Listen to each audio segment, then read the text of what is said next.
When a team is losing badly, but a few players still fight till the very end, giving it everything they have got. That's exactly what happens in Act 5, Scene 4. The conspirators are losing, but their courage refuses to die. In Act 5, Scene 3, tragedy struck the battlefield. Cassius, misled by false information by Pindarus, believed that his best friend Titinius has been captured and killed. Overcome with guilt and despair, Cassius took his own life, and when Titinius returned safely and saw his friend dead, he killed himself too. When Brutus discovered their bodies, he mourned them deeply but resolved to keep fighting.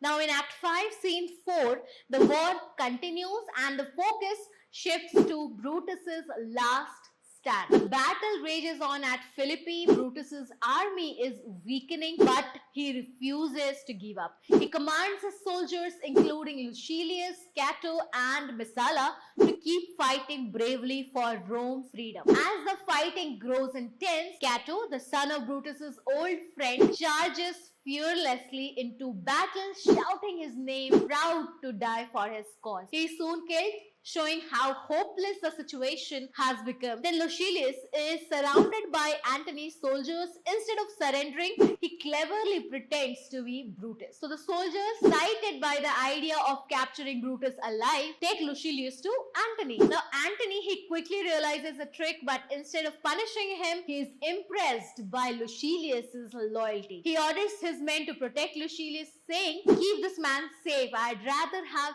such men as friends than enemies." So the scene ends with Brutus still alive, retreating somewhere on the battlefield, setting up his final moments in the next scene. Now, why this scene matters is that it shows loyalty and courage even in defeat. Lucilius risks his life to protect Brutus. Antony appears merciful and noble. Now, a contrast to the chaos of war. The death of Cassius and Cato symbolize the end of the old Republican heroes. The focus now shifts toward Brutus's tragic end, which will close the play in the next scene. Stay tuned to know what happened next in my next video. Like and subscribe to my channel, Beauty of Language, for more updates.